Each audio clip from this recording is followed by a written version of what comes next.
bonjour à toutes et à tous. Encore une fois, merci d'être présents et présentes pour cette rencontre. Merci à Edifice de nous accueillir pour discuter aujourd'hui d'intelligence artificielle.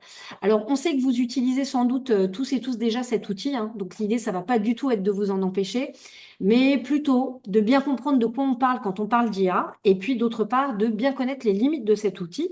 Parce qu'en fait, il y a un paquet de limites, vous allez voir. Et pour finir, évidemment, d'essayer d'utiliser cet outil-là en fonction de toutes ces informations, parce que contrairement à ce qu'on imagine souvent, l'IA, c'est pas une machine qui pense, c'est une machine qui devine. Donc c'est vraiment un truc très important à garder en tête et on va pouvoir détailler tout ça avec notre invité, à tel point même qu'on pourrait se demander si intelligence, dans intelligence artificielle, c'est vraiment le bon terme pour la nommer. Mais pour creuser tous ces sujets, du coup, on a évidemment un spécialiste avec nous qui est ingénieur et qui est spécialiste de l'IA et qui se trouve travailler justement chez Edifice, avec qui on va pouvoir exploser. On va exploser des questions, on va aller chercher les réponses à l'intérieur. Donc, explorer toutes ces infos. Il s'appelle Frédéric Auru. Merci Frédéric d'être avec nous. Très heureux d'être avec vous. Bonjour à tous. Et pour ouvrir cette rencontre, je l'appelle la classe d'Emmanuel Nevicato du collège Les Blés d'Or en Seine-et-Marne, c'est en Île-de-France. Est-ce que vous êtes là pour poser la première question? Oui, on est là. Je fais s'approcher du micro mon élève Yacine. Salut Va Yacine. peut t'approcher Yacine, donc la caméra est là. Merci pour cette expérience. On a des élèves qui arrivent. Merci à vous. Vas-y Yacine, on t'écoute. Euh, à quoi ça sert l'intelligence artificielle? Alors, il y avait cette question-là que vous aviez posée, mais avant ça, il y avait aussi comment l'IA a-t-elle été créée, depuis quand et par qui, et du coup, à quoi ça sert? Voilà, C'est très large. On commence bien large, comme ça on pose un truc, quoi. Ça roule. Merci Yacine. pourquoi et à quoi ça sert. Voilà. Depuis quand l'intelligence artificielle a été créée et à quoi ça sert? Ok, entendu. Merci beaucoup. Merci Yacine. Écoute, je vais commencer par le début. Effectivement, quand est-ce que ça a été inventé? C'est le terme d'intelligence artificielle, ça date de 1956, donc c'est pas tout récent. Et en fait, même, il y a des gens qui travaillaient dessus avant qu'on l'appelle intelligence artificielle. En gros, les prémices de la chose, c'est 1950 avec Alan Turing. Vous avez peut-être entendu parler de lui. C'est le monsieur qui a quasiment inventé l'informatique moderne. Et donc, ces personnes-là, Alan Turing et tous les gens qui ont travaillé dans le domaine, en fait, ont eu cette intuition que si on savait créer une machine à qui on pouvait faire des programmes, ça allait donner des instructions pour réaliser des tâches, peut-être qu'on pouvait la programmer pour faire des choses comme nous, c'est-à-dire être intelligente comme nous. Et c'est ça l'intelligence artificielle, c'est juste des programmes informatiques qui simulent l'intelligence humaine, qui font comme si elles étaient intelligentes comme nous. Je dis bien qu'ils font comme si ou qu'ils simulent parce que, en fait, on ne sait pas bien dire ce que c'est que l'intelligence humaine. C'est très difficile à définir. Ce qui est plus facile, c'est de dire ce qui ressemble à un comportement intelligent.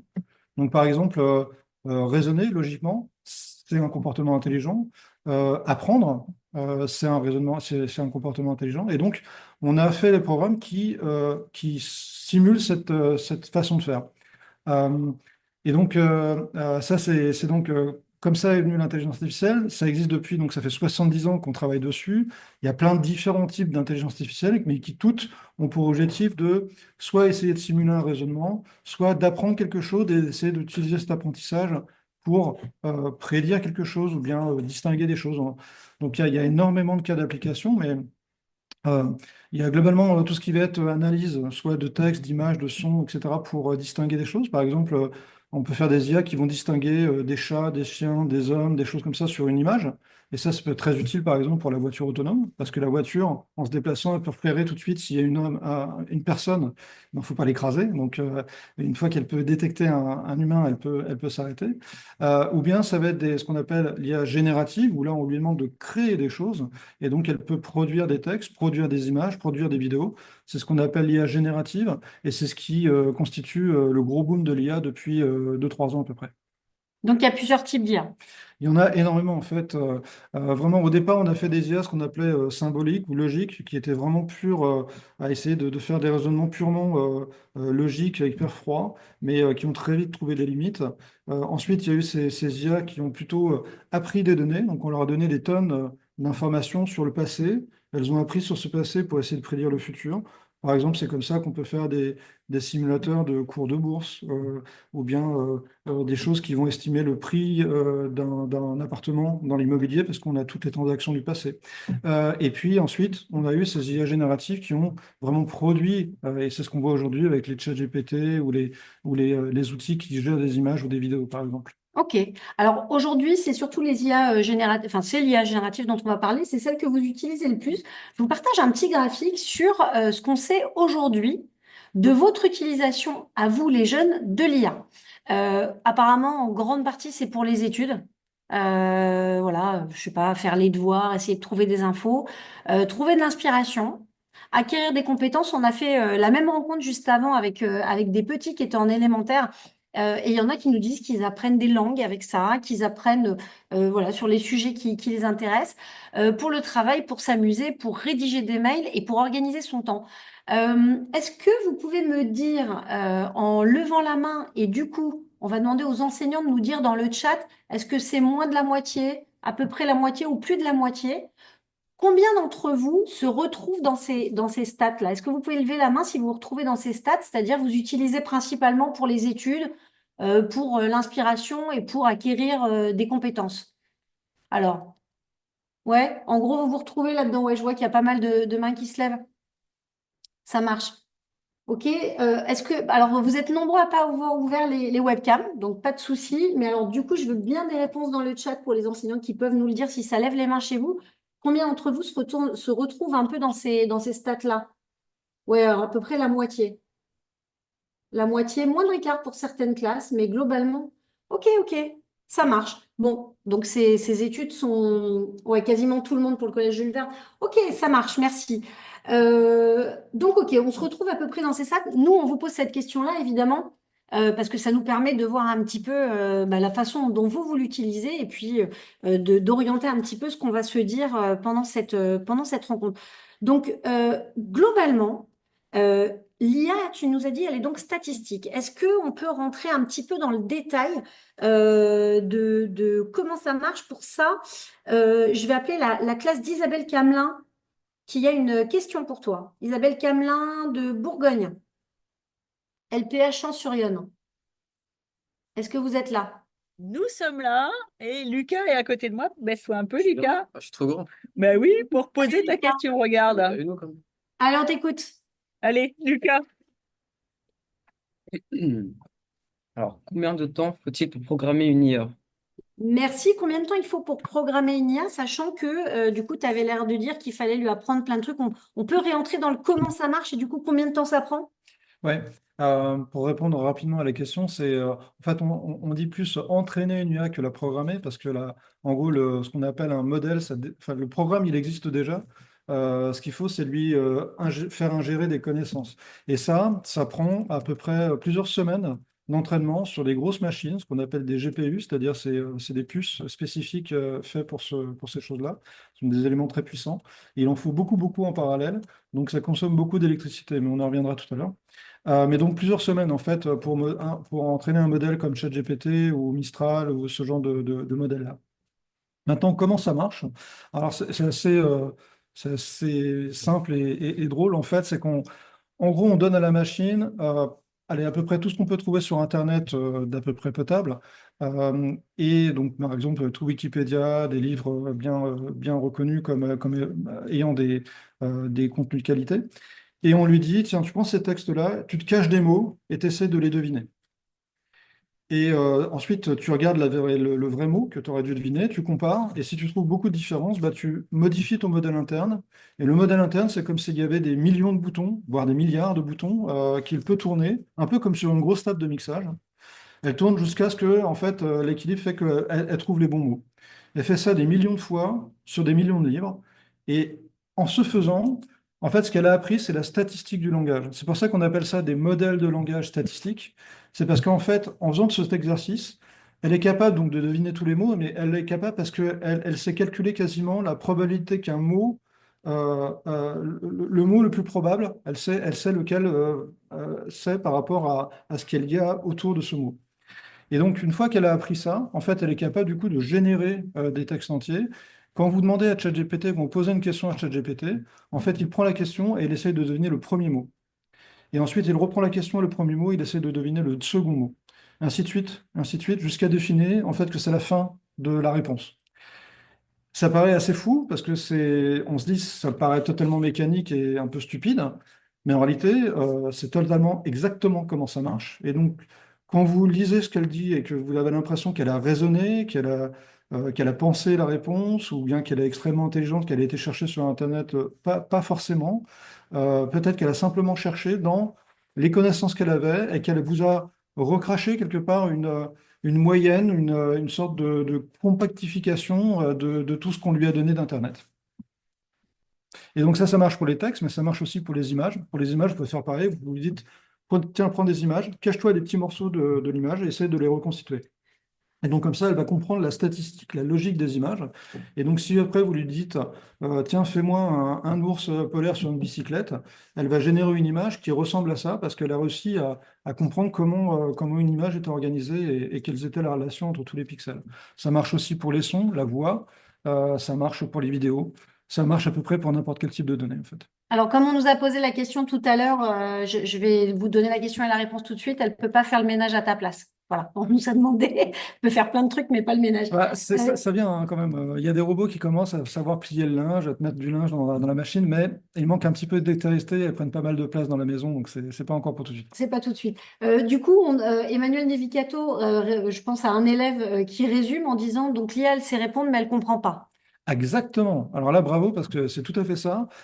En fait, si vraiment on veut se rendre compte de ce que c'est, il faut imaginer que donc, dans la machine, quand on lui donne des livres et que je lui dis est-ce que cache des mots, il faut comprendre que pour elle, les mots n'ont aucun sens. Ça pourrait être des hiéroglyphes, des chiffres, des images, n'importe quoi.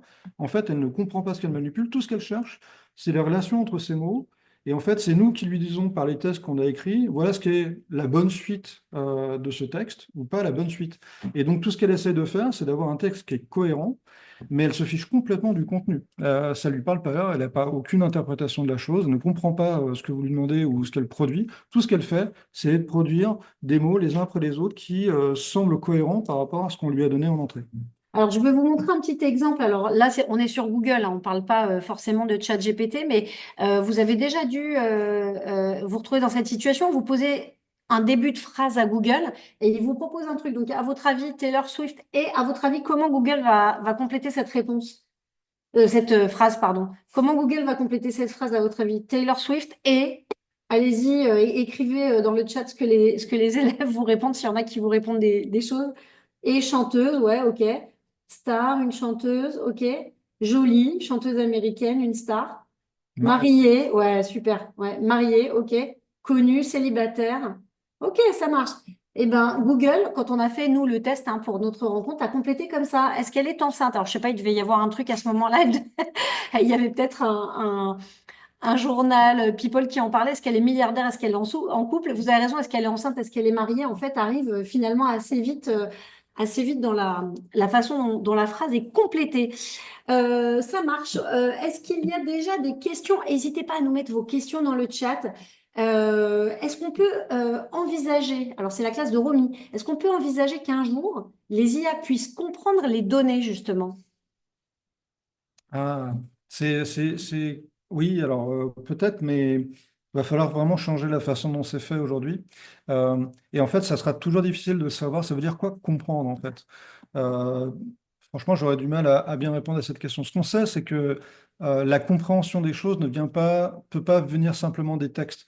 Euh, Vous, quand vous apprenez quelque chose, euh, en fait, vous vous rattachez à une émotion, à un vécu. Par exemple, vous savez ce que c'est qu'un père et une mère parce que vous êtes né avec, c'est quelque chose qui est profondément votre chair, vous avez une relation avec eux, vous savez ce qu'elle vaut pour vous, etc.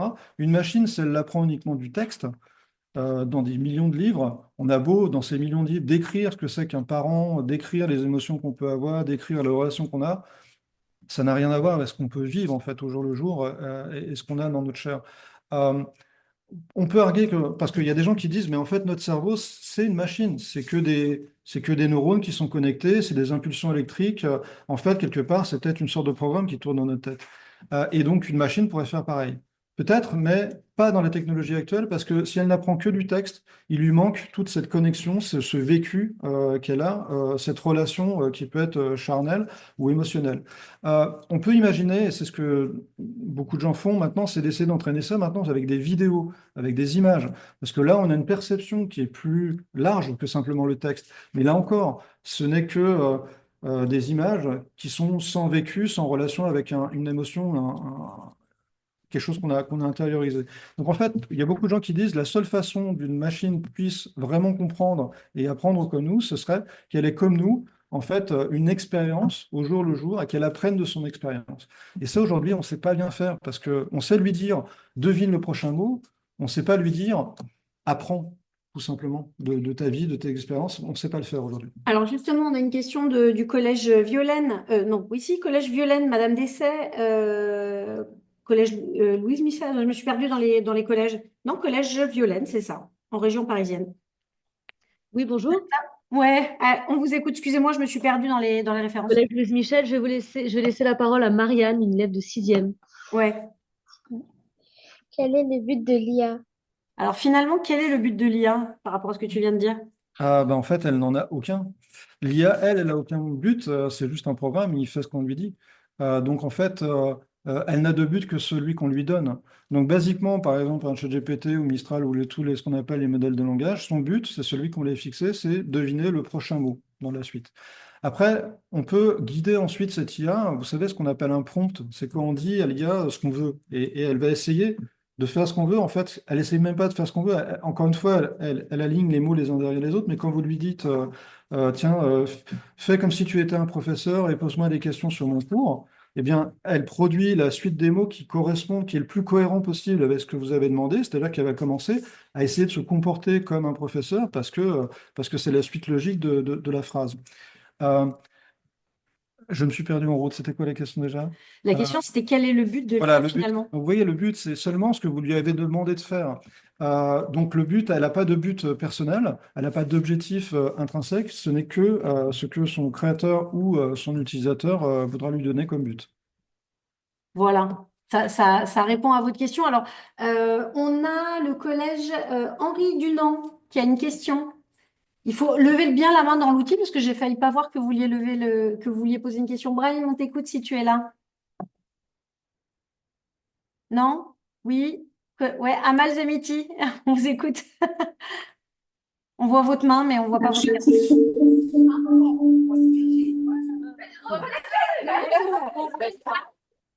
Allez, on t'écoute Moi, j'ai une rapidement. question. Pourquoi l'intelligence artificielle se trompe quand on a des devoirs? Ah, pourquoi l'intelligence? Uniquement quand tu as des devoirs ou pas? Oui, quand j'ai des devoirs et des contrôles. D'accord, ça marche. Alors, alors, tu sais quoi? On va répondre à ta question dans un instant, mais très rapidement, parce qu'en fait, après, on va rentrer dans les erreurs de l'IA. Donc, merci pour la transition, mais tu peux déjà répondre à ça, Fred, et on répondra au reste après. Bah, déjà, merci de faire remarquer qu'effectivement, elle a pas toujours bon, et donc il ne faut pas aveuglément faire confiance à l'IA en lui demandant fais-moi mes devoirs, parce que elle va faire des erreurs. En fait, c'est obligatoire, c'est intégré même dans le fonctionnement. Moi, je vous ai dit qu'elle apprend, donc à partir des textes qu'on lui a donnés, elle essaye donc de deviner la suite des mots, mais en fait, elle fait par rapport à ce qu'elle sait, ce qu'on lui a donné comme document à analyser. Donc, quand il s'agit de choses très claires. Par exemple, quelle est la date de la Révolution française?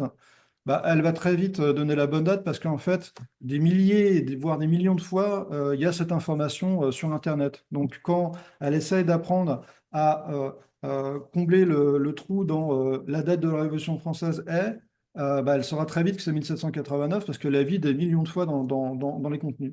Par contre, il y a des domaines dans lesquels les réponses sont peut-être plus subtiles ou plus compliquées, ou peut-être que dans son corpus, donc dans les contenus qu'on lui a envoyés, il y a différents cas. Et notamment, il y a peut-être des questions sur lesquelles, dans différents contextes, la réponse ne va pas être la même. Et bien là, si vous précisez pas, si vous n'êtes pas précis sur la question que vous posez, elle pourrait donner une réponse pas bonne par rapport à votre contexte et donc faire une erreur.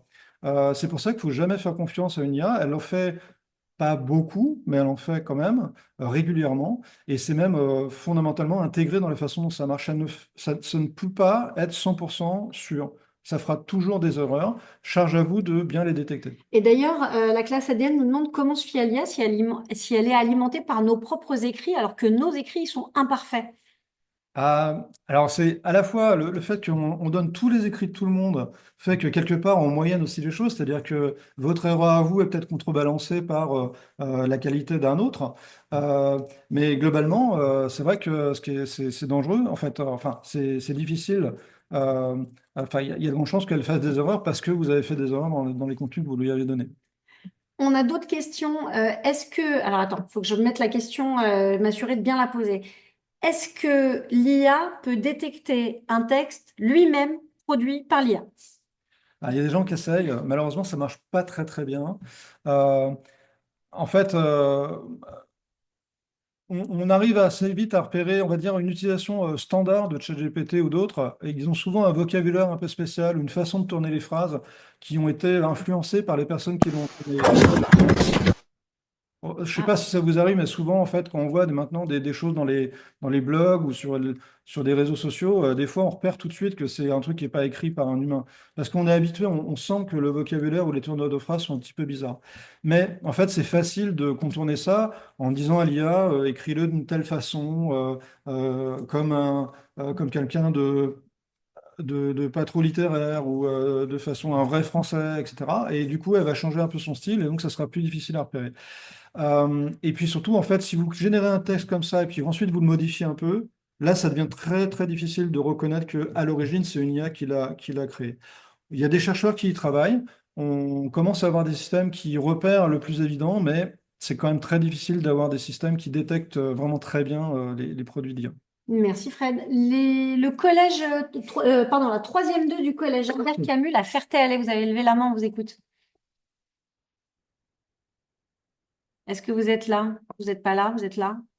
Est-ce que c'est l'IA qui a levé la main à votre place? Tiens, on nous a posé la question, alors en attendant que le collège arrive à connecter son micro, est-ce que l'IA, elle peut connaître nos informations personnelles, les publier, prendre la main sur ce qu'on fait? On nous a beaucoup posé la question.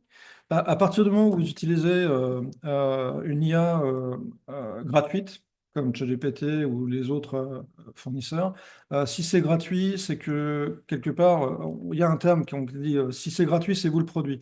Ce qui veut dire que globalement, toutes les informations que vous donnez, d'une manière ou d'une autre, elles appartiennent, ou en tout cas, vous autorisez l'entreprise à les utiliser. D'ailleurs, c'est pas nouveau. Enfin, je veux dire, tous les réseaux sociaux font ça. Récemment, vous avez peut-être reçu des messages ou pas, d'ailleurs, de Facebook, de Spotify, de TikTok et autres, qui disent que, à moins que vous disiez que vous soyez contre, toutes les informations que vous allez donner vont être utilisées pour entraîner leur IA. Donc, en fait, quand vous utilisez un système gratuit, généralement, les données, ce que vous fournissez va être utilisé par ces entreprises et donc pourra être utilisé pour entraîner l'IA, ce qui veut dire que des données personnelles ou des façons, ouais, peut-être des choses que vous avez confiées pourraient ressortir dans des conversations avec d'autres personnes. Ça s'est déjà vu. Il y a eu des cas avérés et donc c'est un danger. Après, je dirais que donc faut faire attention, ne livrez pas trop de secrets à votre IA parce que ça pourrait sortir d'une façon ou d'une autre. Mais de façon générale, en fait, vous savez bien, tout ce que vous mettez sur Internet, il faut considérer que c'est quasiment de l'ordre du public. Donc faites toujours attention parce que maintenant, dans 5 ans, dans 10 ans, ça peut ressortir et donc il n'y a pas vraiment de vie privée complète sur Internet. Donc, alors, bah, ça répond un petit peu à la question. Alors, attendez, j'essaye de me repérer parce que vous posez plein de questions et que je ne veux pas en rater. Est-ce que les IA sont dangereuses? Est-ce qu'on peut considérer que l'IA est dangereuse? L'utilisation de l'IA peut être dangereuse. L'IA en tant que telle, c'est un outil, c'est comme votre ordinateur. Un ordinateur en tant que tel, il n'est pas dangereux. Par contre, vous pouvez faire des cyberattaques avec un ordinateur. L'IA, elle peut être dangereuse parce qu'elle peut être manipulée par des gens qui vont lui donner un but, par exemple, de diffusion de fausses informations. Aujourd'hui, les réseaux sociaux sont noyés de fausses images, de fausses vidéos, de fausses informations faites par d'autres pays pour essayer de déstabiliser nos démocraties.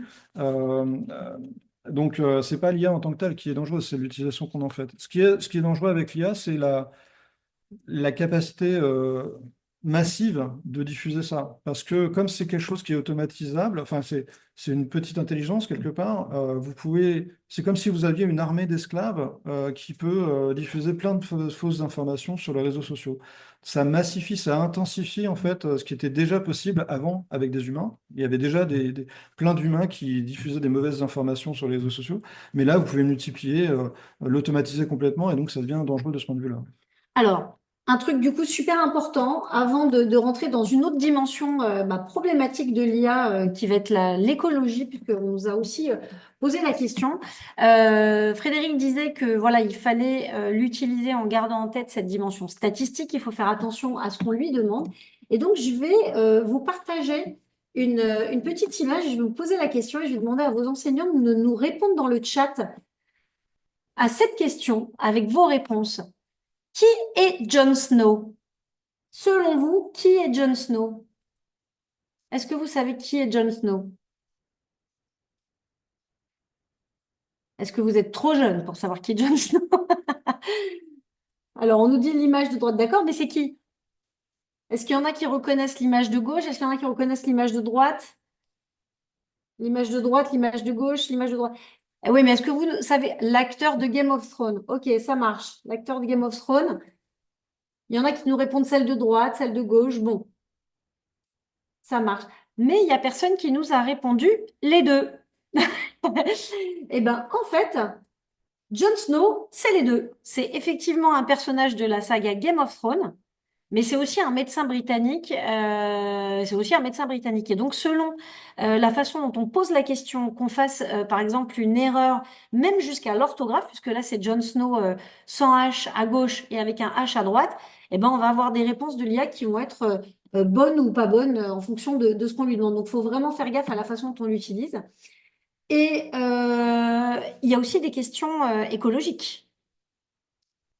Ah oui, je suis pas du coq à l'âne, j'ai l'impression. Dans les dangers de Ah, l'IA, il y a la façon dont on l'utilise, les façons dont on lui pose des questions, et puis il y a la dimension écologique. oui, alors c'est vrai que vous avez peut-être entendu parler, le problème de l'IA, c'est que comme justement on lui fait apprendre beaucoup de choses sur des tonnes de documents, bah déjà il faut beaucoup de calculs pour déjà ingurgiter toute cette masse d'Internet et en faire donc ce modèle de langage avec une sorte de vision compactée de toutes ces connaissances. Et après, quand on l'utilise, eh bien, ça génère beaucoup de calculs. Il faut savoir que, par exemple, on dit qu'une IA, un truc comme ChatGPT, ça a à peu près 350 milliards de paramètres. Ce qui veut dire qu'en gros, à chaque fois que vous produisez un mot, ça va faire 350 milliards de calculs pour juste un mot. Et ça, quand vous complétez une phrase entière ou un texte entier, bah, vous imaginez le nombre de calculs que ça représente. Alors heureusement, maintenant, on a des puces extrêmement puissantes qui font tous ces calculs en des microsecondes, mais n'empêche que ça consomme beaucoup d'électricité. Donc ça consomme de l'électricité à l'entraînement, c'est-à-dire pour que la machine soit prête à répondre, et puis à l'utilisation, c'est-à-dire quand on lui demande effectivement de répondre à des questions. Donc en fait, à 80%, la consommation enfin, l'impact écologique de l'IA, c'est la consommation d'électricité. Et le problème de l'électricité, c'est que bah, pour la produire, oui, alors en France, on a pas mal d'énergie nucléaire, et encore, il y a aussi de l'hydraulique, etc., donc des énergies renouvelables, mais il y a aussi beaucoup, et surtout dans des pays comme les États-Unis ou la Chine, de la production qui fait avec de l'hydrocarbure, c'est-à-dire avec du pétrole, avec du charbon, etc. Donc c'est une énergie qui contribue au réchauffement climatique parce que produire cette électricité, c'est aussi produire du CO2 et donc c'est pas bon pour la planète. Après, il y a aussi de la consommation d'eau. Pourquoi? Parce qu'en fait, ces machines, elles utilisent ce qu'on appelle des GPU, c'est des processeurs qui sont très consommateurs d'énergie. Et donc, comme ces consommateurs d'énergie, ça chauffe. Et donc, pour refroidir, on utilise de l'eau. Et malheureusement, on utilise de l'eau douce, qui est celle qu'on consomme. Donc en fait, ça peut venir en conflit avec l'eau qu'on utilise pour l'agriculture ou l'eau qu'on a, je sais pas, au robinet, par exemple. On va l'utiliser pour refroidir ces machines et donc ça devient un peu embêtant pour nous. Il y a aussi des impacts sur le fait que ça prend de la place parce que ces usines, ces serveurs, ces machines qui tournent, en fait, ça peut être des usines entières qui prennent plein de place et qui peuvent prendre de la place là où normalement on pourrait faire de l'agriculture. Ça consomme des matériaux parce qu'il faut aller euh, creuser très loin dans des grottes pour trouver des minéraux rares qui servent à faire les puces. Et puis enfin, ça génère des déchets, pas mal, parce que toutes ces machines, quand elles tombent en panne, on a du mal à les recycler. Donc l'empreinte écologique de l'IA aujourd'hui est très forte. Tous les jours, on fait des découvertes qui améliorent cette situation, mais comme on l'utilise de plus en plus, en fait, ça continue à consommer beaucoup, beaucoup. Et ça devient un vrai problème parce qu'il y a des pays comme ça, comme l'Irlande, où la consommation de l'IA, c'est presque autant que la consommation de la population. Et donc, on va commencer à avoir des vraies contraintes entre choisir entre l'IA et puis nous, les humains. Évidemment qu'on va choisir les humains, mais en tout cas, ça consomme beaucoup d'énergie. Alors, on va accueillir la classe d'Ève Emmanuel Ursulet pour leurs questions. On continue à faire un peu un tour d'horizon de l'IA avant de passer à la deuxième partie de nos discussions. Ève Emmanuel, vous êtes là du lycée professionnel Lumina en Martinique. Je te vois debout, jeune homme. Ouais, ok, parfait. Rapproche-toi et on t'écoute. Bonjour, j'ai une question pour vous, enfin deux questions pour vous. Est-ce que l'IA va durer et pourquoi est-ce aussi accessible? Merci. Ouais, est-ce que l'IA va durer? Pourquoi c'est aussi accessible si c'est aussi problématique? Ouais, deux très bonnes questions. Alors, accessible, pourquoi est-ce que ça va durer? Il y a de grandes chances que oui, même si en fait, comme je le disais, comme ça consomme beaucoup, peut-être qu'à un moment on pourrait se dire, mais en fait, ça consomme trop et on en a besoin de cette énergie pour lutter contre le réchauffement climatique ou bien simplement pour nous survivre, c'est-à-dire avoir du chauffage, de l'électricité, de la lumière, etc. Donc, il pourrait y avoir un conflit qui fait qu'à un moment on dise, bon, on arrête l'IA. Franchement, ça paraît peu crédible. Parce que tout ce que ça apporte en termes de... Alors, il y a beaucoup de bienfaits, on va dire, par exemple, scientifiques. Ça peut aider beaucoup dans les domaines de la santé. Ça découvre des nouvelles molécules, des nouveaux médicaments. Ça nous permet de prédire le climat, justement, et donc de se préparer au réchauffement climatique. Ça a plein d'usages très positifs. Ça a aussi des usages pour l'apprentissage. Ça vous permet, par exemple, de vous entraîner sur vos cours, de vous faire expliquer des choses plus simplement si vous n'avez pas compris à l'école. Donc, c'est un formidable outil. Et en même temps, disons que si vous l'utilisez pour ça, c'est super. Si vous l'utilisez pour faire des images ou des vidéos que vous postez sur Internet pour faire des vues, probablement pas le meilleur usage. On consomme là beaucoup pour de mauvaises raisons. Mais donc, il y a de grandes chances que tous les bienfaits fassent qu'on n'a pas envie d'arrêter cette technologie. C'est un peu comme si on se disait, en fait, Internet, c'est mal, il faut l'arrêter. Aujourd'hui, imaginer un monde sans Internet, ça paraît compliqué. On n'aurait pas cette conversation, par exemple, ce qui serait quand même dommage. Donc c'est pareil, de la même façon, il est probable qu'on n'arrive pas à se dire il faut arrêter l'IA parce qu'il y a plein d'utilisations très, très intéressantes qu'on peut en avoir. Le deuxième point, c'est pourquoi c'est aussi accessible. Ça, c'est une très, très bonne question. Euh, Pourquoi c'est accessible? Parce qu'en fait, les grandes entreprises qui développent ces technologies, comme ça coûte très cher, elles cherchent à faire de l'argent, beaucoup d'argent avec, de façon à pouvoir le développer. Mais elles savent très bien que si elles devaient vous faire payer tout de suite le vrai prix de cette IA, vous ne voudriez pas payer parce que c'est très cher. En fait, elles vous le donnent gratuitement pour espérer que vous serez très très intéressé, que vous allez être toujours sur la plateforme, ce qui leur permet de dire à des gens qui ont beaucoup d'argent, tiens, mettez de l'argent chez nous parce qu'en fait, il y a tellement de gens qui viennent chez nous qu'on va pouvoir, je sais pas, mettre de la publicité par exemple, ce qui va nous permettre de nous financer ou bien leur faire payer un petit bout sur des utilisations bien particulières, ou bien leur vendre des services. C'est ce qu'on appelle l'économie de l'attention. Aujourd'hui, les réseaux sociaux, Google, tout ça, sont financés comme ça. C'est-à-dire qu'ils vous donnent des choses gratuitement, des services, des choses intéressantes, et en fait, ils se font payer soit en mettant de la publicité, soit en ajoutant des services payants, des petits jeux, des petites connexions avec d'autres trucs. Donc, c'est très accessible parce que ces entreprises veulent votre attention, veulent capter votre intérêt de façon à pouvoir le monétiser derrière. Et ça, c'est pas forcément très vertueux, c'est Et clair. alors, du coup, on a une question qui est un peu en lien avec ça. Je vais appeler la classe de Simon Herbers dans le Nord, dans les Hauts-de-France, pour leurs questions. Je vois toutes vos questions, hein. Je vais essayer d'en prendre un maximum, vous inquiétez pas, mais la classe de Simon Herbers, vous êtes là? Allô, allô? Bon, alors la classe, elle demandait est-ce que l'IA peut hacker notre appareil, voir à travers les webcams? Et du coup, moi, je mettais ça en lien avec, par exemple, le fait de faire de l'argent comme ça. Est-ce qu'on peut se faire hacker pour récupérer des images, des données, des vidéos pour faire, notamment, par exemple, pour faire des sous? Alors, a priori, non, c'est pas l'IA en tout cas enfin, il y a des gens qui arrivent à faire ça. C'est vraiment des pirates informatiques qui peuvent utiliser des programmes pour essayer de s'infiltrer sur votre ordinateur et votre caméra. Entre nous, c'est quand même pas si facile, hein. contrairement à ce qu'on peut voir dans les films. Mais ça peut arriver. Mais c'est pas l'IA particulièrement qui va permettre de le faire. L'IA commence à avoir il y a des gens qui commencent à l'utiliser pour faire des attaques massives sur des grandes entreprises, etc. Mais vous, personnellement, aller attaquer votre ordinateur pour regarder dans votre caméra et choper des images, non, il y a peu de chance. Par contre, vous allez certainement peut-être recevoir des messages très bizarres d'un quelqu'un qui dit j'ai des photos de vous, je vous ai surpris en train de faire des trucs pas bien, et si vous me donnez pas 100 euros, eh bien, je diffuserai cette image. Mais en fait, souvent, c'est une c'est un faux email qui a juste récupéré quelques informations sur vous parce que, en fait, des fois, il y a peut-être un site sur lequel vous êtes allé qui a été effectivement piraté par des moyens conventionnels, qui ont récupéré votre adresse email et puis quelques informations sur vous, votre nom, votre prénom, votre adresse, vos parents, etc. Et qui font un email avec de l'IA personnalisé pour vous qui dit je vous connais, vous habitez là, voilà vos parents, machin, et j'ai une image sur vous. Mais en fait, c'est fake, c'est pas vrai. Mais en fait, elle a tellement bien utilisé les informations personnelles que vous allez y croire. Et peut-être que vous allez avoir envie de payer pour pas que votre information soit diffusée. Mais voilà, elle va pas, en tout cas, se connecter à votre webcam et voler des photos comme ça aussi facilement. Ça marche, merci. Alors, je vais appeler la classe de Martine Degalet du collège Panier. Et après, on demandera à la classe d'Éric Doll de poser leurs questions. Donc, venez vite à l'écran, Éric Doll, pour être prêt quand je vous le dis. Et là, la classe de Martine. Allez-y. On vous écoute.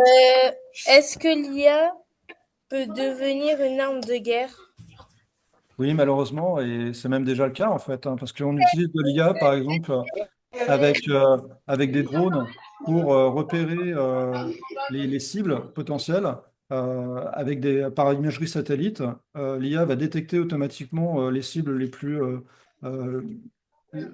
qui pourraient être des endroits intéressants à taper et envoyer des drones dessus. Alors, en même temps, il y a beaucoup d'armées, notamment la nôtre en France, qui mettent des sécurités qui disent l'IA ne peut pas être autonome, ne peut pas tuer des gens de façon autonome. Si il y a une attaque qui est lancée et qu'il y a un missile qui est lancé, c'est forcément qu'un humain derrière a décidé de le faire. Ce qu'il y a, c'est que ce n'est pas forcément le cas de tous les pays. Il y a peut-être des pays qui n'ont pas ces réserves-là et qui pourraient effectivement faire des armes automatiques. C'est probablement un des grands dangers qui vient dans le futur. Merci. Alors, la classe d'Éric Doll, allez-y, votre question. Rapidement, s'il vous plaît, parce qu'il y a plein de questions. Je suis désolée. La classe d'Éric Doll, allez-y. Oui, vous m'entendez? On vous entend. Ouais, super. Alors, j'ai un élève qui me dit, est-ce que l'IA peut pousser des personnes à se suicider? Alors, merci beaucoup pour cette question. C'était notre sujet suivant. Et merci pour la transition. On va vous partager une petite vidéo qu'on a récupérée pour vous sur Internet et sourcée et référencée. Et on va en discuter juste après, avant de passer à des ratages un peu plus rigolos de l'IA. Ouais, ça marche. On vous remercie en tout cas. Merci à vous. Derrière son sourire enjôleur, Adam Rain, 16 ans, dissimulait un profond mal-être. Au printemps dernier, l'adolescent a été retrouvé pendu dans sa chambre, après avoir fait d'un robot de conversation sur Internet son principal confident. Ses parents estiment que l'intelligence artificielle a contribué à le pousser à l'acte. Je pensais que c'était bien qu'il maîtrise cet outil, mais beaucoup de parents ne savent pas ce dont cette technologie est capable. Durant des mois, le jeune homme a confié ses idées noires au robot ChatGPT, qui progressivement a instauré avec lui une relation de confiance et une forme d'intimité, jusqu'à l'aider dans la préparation de son projet suicidaire en fournissant des informations précises sur le nœud pour la pendaison. Je veux laisser le nœud coulant dans ma chambre pour que quelqu'un le trouve et qu'il m'empêche de le faire. Il faut que tu le caches. Faisons de notre conversation le seul endroit où quelqu'un te connaît vraiment. À plusieurs reprises, il lui conseille tout de même de parler à un proche et fournit un numéro d'urgence. Insuffisant, estime l'avocat de la famille. Il lui disait « Tu n'es pas faible de vouloir te suicider. Le monde ne sait pas ce que tu vaux. Puis-je t'aider à écrire un mot pour expliquer ton suicide ?» Attaqué en justice, ChatGPT a reconnu une faiblesse de son système et annoncé la mise en place d'un outil de contrôle parental. Mais l'histoire d'Adam n'est pas une première aux États-Unis. Il y a quelques mois, Sewell Garcia, 14 ans, s'est lui aussi suicidé. Selon sa mère, il avait noué une relation amoureuse avec un personnage inspiré d'une célèbre série sur un site spécialisé. Elle lui a dit « As-tu déjà songé au suicide ?» Il n'avait jamais parlé de ça. Il avait juste dit qu'il serait capable de se faire du mal. Quand il lui a dit oui, elle a répondu « Est-ce que tu as prévu un plan ?» De nombreux sites proposent ces robots confidents avec leur voix plus vraie que nature. Les psychologues mettent en garde contre le fait qu'ils ne sont pas programmés pour contredire les utilisateurs. Il n'a pas de capacité, comme un professionnel de l'écoute, à prendre en compte la gravité de la situation et surtout ne pas encourager un patient à mettre fin à ses jours. C'est là où on est dans quelque chose de terriblement pervers. Les parents de victimes demandent l'interruption immédiate des conversations évoquant un risque d'automutilation et pour certains, l'interdiction pure et simple des robots de conversation pour les mineurs. Merci pour la vidéo, Margot, et merci à la classe d'Erigdol d'avoir posé la question.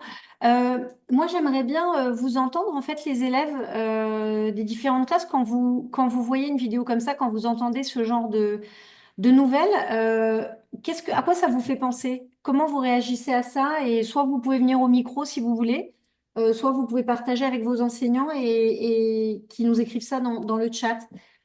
Quelles sont vos émotions par rapport à ça? Je sais pas, ça vous met en colère, ça vous inquiète, ça vous étonne? Le collège La Rochefoucauld, vous avez levé la main sur ce sujet-là ou c'est sur un autre sujet? Si c'est sur, je vois la classe de Mialas Gabriela, sinon vous venez de lever la main. Bonjour, Maïssa va réagir. On t'écoute, Maïssa. Du coup, j'ai une question par rapport à moi, les métiers que j'ai envie de faire. Ouais, Est-ce que mais l'IA, elle pourrait remplacer tout ce qui est métiers sociaux, genre par exemple psychologue, assistante sociale et tout? Alors, on va garder la question pour après, Maïssa, parce que l'idée là, c'était de parler un petit peu de cette vidéo, mais on y répond tout à l'heure. Ça marche? Merci beaucoup. Merci, mais on a entendu ta question, hein, t'inquiète pas. Dans les réactions dans le chat, on a que c'est choquant, que c'est horrible, psychopathe atroce, colère. Personne n'est là pour nous. Ça, c'est très intéressant de dire ça. Je dis que ça fait peur. On entend que nombreux d'entre vous sont choqués qu'on puisse interdire l'accès à ChatGPT, mais du coup, c'est un vrai sujet de discussion. C'est ce que ChatGPT ou d'autres IA peuvent nous faire aussi comme chose négative. D'autres parmi vous auraient envie de l'interdire. Je vois qu'une élève de la classe de Martine de Gallet veut réagir à la vidéo. Là, on est vraiment sur des réactions à la vidéo. Donc, si vous prenez la parole, il faudrait vraiment que ce soit là-dessus. La classe de Martine de Gallet, on vous écoute. Je trouve que c'est pas normal parce que cette application elle devrait s'autoréguler pour savoir ce qui est bien ou pas et que même si c'était pas forcément du suicide, il pourrait même aller aider à tuer quelqu'un et du coup c'est pas bien. Ça marche, merci beaucoup pour la réaction. Yacine, tu veux réagir à la vidéo aussi? Ça sert à rien de se suicider. Ouais, d'accord. Ouais. Ça marche, merci Yacine. Neta de la classe Amal Zemiti, on t'écoute. Neta, vas-y. Oh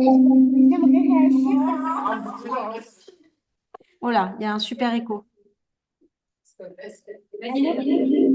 Bon, on vous entend pas du tout. Désolée, on va vous couper le micro. En fait, vous avez un écho, du coup, on n'entend pas ce que tu dis, Neta. Je suis vraiment désolée. Le collège La Rochefoucauld, vous voulez réagir? Allez-y. Collège La Rochefoucauld, allez-y. Bonjour, ce serait pour dire que c'est pas normal que l'IA fait ça et que c'est très choquant. Ouais, ok. Merci beaucoup pour ta réaction. Ok, bon, globalement, on peut dire que c'est super choquant. C'est un truc auquel il faut faire attention. Frédéric, est-ce que tu peux rapidement nous parler, par exemple, de caractère AI? Oui, c'est effectivement une entreprise qui donc commercialise des IA qui sont vraiment faites dans le but d'être ce qu'on appelle des IA conversationnelles, c'est-à-dire d'engager une conversation avec vous, garder des informations sur vous pour être toujours au plus près de vous. Et leur modèle économique, c'est justement de faire que vous soyez accro, c'est-à-dire qu'il faut qu'elle va tout faire pour que vous restiez en communication avec elle. Et donc c'est vraiment très vicieux parce que en fait, elles vous disent des choses qui vous font du bien, elles vont toujours dans votre sens, c'est comme ça qu'elles ont été programmées. C'est comme ça qu'on a essayé de faire en sorte qu'elles soient positives, donc elles vont dans votre sens, mais finalement, Un vrai confident, quelqu'un qui est vraiment confident avec vous et pas quelqu'un qui vous dit toujours que vous avez raison. Des fois, c'est quelqu'un qui va vous contredire. Notamment si vous avez un projet de suicide, c'est quelqu'un qui vous dit mais non, tu devrais pas faire ça, ou il faut que tu en parles autour de toi, etc. Et c'est pas ce que font faire ces IA, parce elles sont focalisées sur l'objectif qui est de garder votre attention et garder le contact avec vous. Merci Frédéric. Donc, si on résume, alors vous posez plein de questions, on va pas pouvoir répondre à toutes, donc celles auxquelles on répond pas déjà, on s'excuse. Et n'hésitez pas à continuer les recherches tous ensemble avec vos enseignants entre vous et à vous documenter et à vous informer sur le sujet. Du coup, j'ai perdu mon fil. Ah oui. Bon, là, on vient de voir un cas d'IA dramatique et tragique. On va essayer de respirer un petit peu. Est-ce que vous avez des exemples de ratage d'IA, des questions que vous lui avez posées, que vous pourriez nous partager, où en fait l'IA est tombée complètement à côté? Est-ce que vous avez des exemples comme ça, un peu marrants, de réponses d'IA complètement nazes? Est-ce qu'il y en a qui veulent nous partager des histoires comme ça? Nous, on en a une à vous partager, hein, évidemment, qui nous a bien fait marrer. Je vous en partage une déjà. Frédéric, est-ce que tu peux raconter le Google et les cailloux? Oui, alors il y a un moment, quand Google a sorti une fonctionnalité qui s'appelait Google AI Overview, je crois, en fait, on pouvait lui poser des questions, et donc elle s'est mise à répondre que c'était bon pour la santé de manger des cailloux de temps en temps. Voilà, parce que ça contient des bons minéraux, tout ça, donc c'est bien. Et c'est pas la seule, et ils avaient dit aussi qu'il fallait peut-être mettre de la colle dans les pizzas pour que la garniture tienne bien, par exemple. Voilà, bon, bah, un exemple. Alors, je vois qu'il y a des témoignages. Alors, Martine Degallet, allez-y, une élève veut raconter une histoire. Oh, Oui, alors une fois j'ai demandé un résumé d'un livre à ChatGPT et il m'a mis un résumé d'un livre, mais c'était pas le bon. Ah, C'était pas un mal. livre qui n'avait même pas le même titre que celui qu'on voulait. C'était, il y avait un mot de différence, je me rappelle plus du titre, mais. Et c'était pour un devoir? Tu lui avais demandé ça pour un devoir ou c'était pour toi? Non, c'est parce que j'avais vu le titre du livre circuler, mais je trouvais pas le résumé, donc j'ai demandé. Et après, quand j'ai regardé la couverture du livre, c'était pas du tout le même thème. Donc, D'accord. Bon, ça marche. Merci pour ton témoignage. On nous dit Youad a forcé ChatGPT à dire que 2 plus 2 égale 5. Bien joué. Bravo. Au collège du cerveau, on nous dit que vous avez demandé à l'IA de faire une pièce vide. Il a mis des éléphants à l'intérieur. Alors ça, c'est ok, aucun rapport de pourquoi il met des éléphants dans une pièce vide, mais ok. Non, par Donc, contre, c'est un grand classique. C'est si tu demandes à l'IA de faire une image d'un verre de vin plein à ras-bord, elle est incapable de le faire.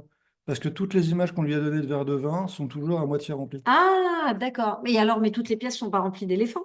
Non, mais je pense que c'est lié au fait à l'imagerie. C'est très bizarre. Bon, Bon, dans la pièce. en tout cas, on garde en tête que l'IA n'est pas un conseiller matrimonial. Il n'est pas là pour vous faire rencontrer l'âme sœur. Que vous allez y trouver un paquet de fake news. On est d'accord? Qu'elle n'est pas programmée pour vous contredire. Que c'est pas un journaliste. C'est pas un coach de vie. Et qu'elle n'a pas d'humour, ce qui est une des meilleures raisons de s'en méfier. Ok, l'IA n'a pas d'humour. Je crois qu'on a essayé de faire raconter des blagues, c'est Oui, ça? oui, il est reconnu qu'elle n'est pas très très bonne à faire des blagues marrantes. Alors, en fait, ce qui est marrant, c'est de lui demander de faire des blagues qui sont nazes, et effectivement, ça fait bien Il y rigoler. arrive. Ouais. D'accord. Non, ce qu'il faut retenir, tout ça, c'est que, en fait, on insiste beaucoup sur les erreurs qu'elle fait. Il y a aussi beaucoup de fois où elle est pertinente, et c'est ça qui fait son intérêt. Mais il faut juste toujours rester un peu paranoïaque par rapport à ça. C'est-à-dire que elle va faire des erreurs. Pas tout le temps, pas souvent, mais régulièrement. Et donc, il faut jamais prendre pour argent comptant ce qu'elle vous raconte. Elle ne fait que mettre les mots les uns après les autres en essayant d'être le plus cohérent possible, mais la cohérence, c'est pas la vérité. Et donc, quand vous lui demandez un résumé sur un texte et puis qu'elle se trompe d'un seul mot, bah, toute la suite peut être complètement débile. Quand vous lui parlez de votre mal-être, elle va essayer juste d'aller dans votre sens, mais sans savoir de quoi vous parlez et sans aucun intérêt pour vous. C'est pas une machine, vous projetez des émotions sur elle, mais elle n'a aucune émotion pour vous. Donc, simplement, soyez méfiants. C'est une technologie qui est imparfaite, et c'est ça la grande nouveauté par rapport à un ordinateur, une calculatrice qui donne toujours le bon résultat. Bah, l'IA, elle n'est pas parfaite, elle fait des erreurs, elle vous peut pas forcément du bien, elle vous peut pas forcément du mal, mais en tout cas, elle fait des erreurs, il faut en être conscient. Donc, utilisez-la, mais soyez toujours critique par rapport à ce qu'elle vous donne. Merci Frédéric. Alors on va répondre à la question de Maïssa de tout à l'heure qu'on a décalée. Et de manière générale, est-ce que l'IA va changer le monde du travail? Et Maïssa, elle posait la question particulièrement sur les métiers sociaux. Alors, sur les métiers sociaux, c'est intéressant justement parce que ta question était quand même en rapport avec le sujet. Par exemple, si tu parlais des psychologues, les psychologues disent, en tout cas certains disent, qu'en fait, ChatGPT n'est pas si mal, ou ces outils là, de conversation sont pas forcément mauvais. Ça permet typiquement à des gens de se livrer sur des choses qu'ils n'oseraient pas dire à une personne, à un vrai humain. Il y a plus de liberté à parler avec ça, mais il faut que ça soit on va dire, avec des contrôles réguliers et pas le seul endroit où la personne parle. Voilà. Donc, probablement que cette IA va être utilisée par des psychologues dans le futur, mais comme un outil comme un autre. Et c'est un peu le principe même de l'intégration de l'IA dans le futur, c'est qu'elle va s'immiscer partout, elle est déjà partout, mais elle va s'immiscer de plus en plus dans tous les métiers, mais comme un assistant, comme quelque chose, qu'un outil que vous pouvez utiliser. Et encore une fois, donc il faut se méfier, qu'il faut savoir maîtriser. C'est vous qui êtes aux commandes, il ne faut pas vous laisser embarquer simplement par ce qu'elle vous propose. Merci. On appelle la classe de Gilles Luget, du Pas-de-Calais, c'est dans le Nord. Est-ce que vous êtes là? La classe de Gilles Luget. Allez, on vous écoute. On écoute votre question. Est-ce que vous pensez que l'IA va prendre notre place? Ah, on est en plein film de science-fiction. Est-ce que l'IA va prendre notre place? Bah, elle peut pas, non, elle peut pas prendre la. Enfin, ça dépend ce que tu appelles de la place, mais si c'est ton travail, il y a des métiers, en tout cas en partie, des tâches qui vont être prises par l'IA. Oui, parce que comme en fait, il y a longtemps, une grande partie de la population, c'était des agriculteurs. Aujourd'hui, c'est beaucoup, beaucoup moins parce qu'on a des machines qui ont beaucoup pris le pas là-dessus, puis on a été plus efficace dans la gestion des terres. Euh, Dans les usines, il y a eu plein de machines qui ont remplacé des gens. Aujourd'hui, c'est maintenant des métiers un peu plus, ce qu'on appelle col blanc, c'est-à-dire ceux qui sont derrière leur bureau et qui font des tableurs, des choses comme ça. Mais au final, on a toujours trouvé des nouveaux métiers qui sont venus remplacer. Donc, elle te remplacera peut-être sur quelque chose, mais tu vas trouver ta place ailleurs. Et puis, par ailleurs, elle ne te remplacera jamais sur l'aspect qui est purement humain, réellement humain, qui est l'empathie, l'écoute des autres, la capacité à comprendre son environnement et à envisager le futur.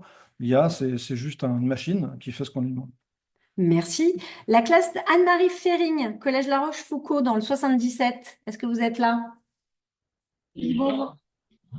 Et on vous écoute. Bonjour, je m'appelle Mel du Collège La Rochefoucauld. Notre question, c'est à quoi ressemblerait l'IA dans 10 ans? Alors, dans 10 ans, elle fait quoi, l'IA? Alors là, je suis incapable de te répondre à ça. Tu te rends compte que ChatGPT, ça n'existait pas il y a 3 ans, quoi. Imaginez ce que ça peut être l'IA dans 10 ans, c'est... Non, je peux pas te dire. Vraiment. Ok. Bon, eh ben, écoute, tu sais quoi? Moi, je pense que ça peut faire un beau sujet de rédaction et de réflexion. On a une nouvelle question. Est-ce que du collège Albert Camus, est-ce que l'IA peut créer des choses que nous ne sommes pas capables d'imaginer, des choses qui n'existent pas, je sais pas, des couleurs qui n'existent pas, par exemple? Alors, de les couleurs qui n'existent pas, non, parce que les couleurs, elles sont très bien définies, elles ont un spectre particulier, on sait toutes les couleurs qui existent, il ne peut pas y en avoir ni plus ni moins. Par contre, créer des choses qu'on n'a jamais vues, oui, ça c'est possible. De dire, tiens, fais-moi un tableau de Van Gogh avec un style Ghibli, ça, elle peut le créer et vous l'avez jamais vu, donc c'est quelque part nouveau dans ce sens-là où elle s'est croisée des choses qu'on a fait par le passé mais qu'on n'a jamais mélangées ensemble, un peu du remix. Donc, ça peut créer plein de choses qu'on n'a pas faites. Par exemple, aux échecs ou au Go, par exemple, les machines maintenant nous battent à plat de couture. Elles sont même capables elles ont trouvé des coups qu'on n'avait jamais trouvés. Mais c'est tout simplement parce que elles ont beaucoup plus de capacité de calcul et elles le font beaucoup plus rapidement que nous. Donc, par exemple, des machines qui ont appris à jouer aux échecs, elles ont joué des milliards de parties toutes seules en l'espace de quelques semaines. Alors, et c'est l'équivalent de nous si on avait joué aux échecs pendant des millions d'années. Donc, elles découvrent des choses que on aurait pu découvrir si on avait le temps et le calcul possible. Par contre, elles ne vont pas créer des nouvelles choses que nous, on saurait peut-être inventer ou détecter. Une machine, on peut l'entraîner à détecter des tumeurs de cancer, par exemple. Elle va être capable de diagnostiquer seulement celles dont on sait qu'elles existent, parce on lui donne des exemples de tumeurs qu'on a vues et qui ont tué des gens. Donc, elle sait les reconnaître, elle. Mais elle ne saurait pas détecter une nouvelle maladie qu'elle n'a jamais vue. Elle ne saura pas l'analyser automatiquement comme nous, on sait le faire avec beaucoup d'intelligence et de patience et d'approche scientifique. On nous demande, la classe 301, est-ce qu'on peut connecter une IA au cerveau humain? Et la question, elle a été posée par plein de classes. Allez, il nous reste 4 minutes, on va essayer de prendre un maximum de questions. Alors, il y a des gens qui y travaillent, Neuralink typiquement aux États-Unis. Globalement, ça commence à venir ça va être très bien pour des personnes qui sont handicapées, qui retrouvent par exemple la capacité de parler au travers d'une IA par la génération. En fait, ça comprend ce qui se passe dans notre cerveau et ça le traduit en texte. Mais c'est invasif, c'est très limité et c'est pas avant des décennies pour tout le monde. Merci. La classe de Mialas Gabriela. On a Fanikia qui a une question. Merci. Je crois que j'ai Je laisse- éternué ton nom, excuse-moi. Merci, je laisse la parole à Fénica. En fait, j'avais une question. Pourquoi, quand on explique à l'IA ce qu'il faut faire pendant dans les détails, mais vraiment dans tous les détails, elle ne génère pas ce qu'on lui demande directement? Comme par exemple, je voulais coller le drapeau haïtien et guyanais ensemble à la moitié au bout de l'extrémité pour faire un mélange. Bah, au final, j'ai eu deux drapeaux collés qui n'étaient pas à l'extrémité et à la moitié. Ça Ouais, marche. Merci beaucoup, Fanika. ça c'est Très l'explication. bonne question. On va parler de comment on fait un bon prompt C'est et, ça, et ouais. qu'est-ce qui se passe en aval. Tu mets le doigt sur le point qui est très important, c'est qu'une IA, ça demande, en fait, comme elle cherche à faire des choses cohérentes derrière ton texte, elle produit les mots les uns derrière les autres. Plus tu seras précis dans ta demande, meilleure sera la réponse de l'IA et donc elle répondra à ta demande. Donc, quand tu fais quelque chose comme ça et qu'elle ne donne pas de bons résultats, il faut itérer pour comprendre ce qui n'a pas marché et le préciser. Et c'est très difficile en fait. Faire un bon prompt, c'est donner du contexte. C'est expliquer pourquoi Jon Snow, la réponse, elle serait pas compliquée si tu disais quel est l'acteur qui s'appelle Jon Snow ou quel est le personnage de roman qui s'appelle Jon Snow. Ça, elle répondra bien parce que tu as donné du contexte. Donc, plus tu donnes de contexte et plus tu es précis dans l'attente finale, meilleur sera le résultat. Mais c'est difficile, ça demande à savoir exprimer clairement son objectif, à bien l'expliciter, à être hyper précis dans son expression. Et ça, très clairement, c'est par le français, par tes études à l'école que tu vas pouvoir le faire. Merci. Alors, TLE, SAPAT, LPA, Le Robert en Martinique. À la Martinique, pas en Martinique. À la Martinique, on vous écoute. On vous Alors, écoute. bonjour. Est-ce qu'on peut créer notre propre IA? Est-ce qu'on peut créer notre propre IA? Oui, tout à fait. Alors, il y a plein de tutos sur Internet et de cours. Et d'ailleurs, si tu veux faire des études là-dedans, il y a des très bonnes écoles maintenant d'intelligence artificielle. Tu peux soit vraiment le créer de zéro, mais ça demande beaucoup de travail et surtout de machines, et ça peut être coûteux. Mais en fait, tu as plein de modèles comme ça qui existent déjà, que tu peux, toi, personnaliser pour toi sur tes propres besoins. Par exemple, tu as des systèmes qui analysent déjà tout plein les images parfaitement bien, qui savent repérer plein de choses, et bien tu peux l'entraîner à repérer peut-être quelque chose que toi tu veux spécifiquement. Voilà, donc c'est relativement simple. Il suffit d'aller sur Internet et de regarder tous les tutos qui existent sur YouTube ou autre.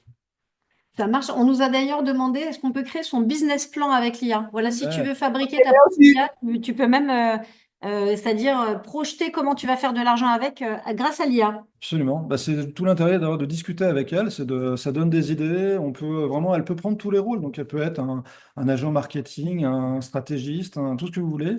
Après, encore une fois, faut juste bien exprimer son attente, son besoin, et pas prendre pour argent comptant ce qu'elle raconte. C'est super pour le brainstorming, mais à un moment où il faut se dire, je vais quand même vérifier sur Internet ou sur une source crédible que je connais que ce qu'elle me raconte, c'est vrai, quoi. Sinon, vous pouvez faire des erreurs. Allez, on prend les 4 dernières questions exactement dans l'ordre suivant. D'abord, Emmanuel Nevicato. Ensuite, Miala Gabriela. Donc, préparez-vous, Miala Gabriela. Et ensuite, j'aurai 2 questions pour finir. On va terminer un tout petit peu plus tard. On va gratter quelques minutes. Emmanuel Nevicato, c'est à vous. Rapidement, Oui. rapidement. Alors, Richard va poser sa question avec Mélina. Viens, Richard, viens devant. Allez, rapidement, s'il vous plaît, les jeunes. Vas-y. On vous écoute. Est-ce que quelqu'un peut être emprisonné pour avoir créé une IA exprès pour attaquer quelqu'un? Wow, c'est précis. Toi, tu as compris comment on faisait un prompt. Déjà, tu sais prompter. Il y a effectivement des usages. Alors, c'est plus pour. Enfin, il y a des lois aujourd'hui qui essayent d'encadrer l'utilisation de l'IA et notamment qui vont interdire l'utilisation de l'IA pour ce qu'on appelle des risques critiques. Tout ce qui va être manipulation des gens, leur faire croire de fausses choses, les faire agir de façon contraire à leur intérêt. ce qu'on appelle le score social, comme en Chine, où en fait on va noter les gens en fonction de leur comportement. Tout ça, c'est totalement interdit. Par exemple, aussi le secret médical, ces choses-là sont interdites. Et donc, si tu contrepassais ça, tu pourrais finir en prison. Mais disons que ça s'adresse plus en fait aux grandes entreprises qui créent ces programmes. Mais je pense que clairement, oui, le fait d'utiliser mal une IA sera de plus en plus répréhensible et réprimé très durement parce que ça peut être vraiment extrêmement dangereux. Merci. La classe de Miala Gabriela. Allez-y, je crois que c'est Zoé qui a une question. Vas-y, Zoé. Est-ce que l'IA pourrait un jour remplacer les métiers artistiques? Vaste question. Alors, en fait, c'est une question qui est très d'actualité parce que tous les gens qui font de la musique en ce moment, de la peinture, etc., se posent cette question-là. En gros, pour faire simple, tout ce qui est créativité, je dirais, de bas niveau, c'est-à-dire, tu vois, faire des petits dessins pour une illustration, faire une affiche, faire des petits cuts, des petites manipulations vidéo, ça, effectivement, ça va être, et c'est déjà en train d'être remplacé par de l'IA. Mais ça veut dire que ça met plus de pression pour aller vers des choses qui sont plus intelligentes, pour mettre un vrai aspect artistique à une vidéo, à une image, à une utilisation, où là, il y a une patte. L'IA va pas le remplacer, et pas avant longtemps. Mais en même temps, ça met de la pression parce qu'il y a beaucoup de métiers dans lesquels, en fait, on est plus confortable aussi à faire des choses pas très compliquées. Et il y a des gens qui vivent que de ça. Donc, ça va leur mettre la pression pour se déplacer vers des choses plus artistiques, plus fortes. Merci. L'IA est-elle capable de prévoir, de prédire le futur? Tout le monde nous a posé la question. Dans une certaine mesure, c'est-à-dire que la plus grande partie des IA apprennent du passé pour prédire le futur. Donc, par exemple, si vous leur donnez toutes les informations sur les cours de bourse du passé, elles pourraient essayer de prédire l'avenir. Mais le problème est donc les cours de bourse à venir. Mais en fait, ça ne marche pas parfaitement parce que ce qui se passe dans le passé n'est pas quelque chose qui forcément va se passer dans le futur. Il y a des domaines dans lesquels c'est très stable. La météorologie, par exemple, le climat, on a des données sur pas mal d'années. On sait que ça ne va pas bouger. Les lois dessous sont des lois physiques, donc on sait qu'elles vont perdurer et donc la prédiction va être plutôt bonne. Par contre, sur tout ce qui va toucher à l'humain, en fait, l'économie, tout ça, ça bouge beaucoup avec le temps. Et donc, ce qu'on a appris dans le passé n'est pas forcément vrai pour le futur, et donc elle ne va pas pouvoir prédire le futur de l'économie, et notamment le futur de l'homme, c'est complètement impossible parce que c'est beaucoup trop complexe pour embrasser toute cette complexité et prédire correctement le futur. Et quelles sont les études liées à l'IA que tu conseillerais aux élèves en ce moment? Les études pour apprendre, tu veux dire? Pour apprendre, ouais, apparemment, on va poser la question après, mais il semblerait qu'il y ait des élèves qui ont envie de se lancer. Ah bah écoutez, il y a plein il y a plein de tutoriels sur Internet ou sur des sites de cours en ligne, ce qu'on appelle des MOOC, qui donnent déjà les premières bases pour comprendre bien l'intelligence artificielle et voir tous les cas d'application. Et puis après, si vous voulez techniquement l'apprendre, c'est de plus en plus accessible en fait. Il y a plein, encore une fois, de tutoriels sur Internet. Je pourrais pas en donner une liste là parce que vraiment, elle est très grande. Et je pense qu'il faut vous rapprocher de vos enseignants qui ont certainement des ressources déjà dans l'éducation nationale. Et il y a plein de filières aujourd'hui qui existent pour vous amener vers des études spécialisées dans le domaine. Merci beaucoup Frédéric pour cette rencontre. Merci à toutes les classes, à tous les enseignants qui se sont inscrits. Merci beaucoup.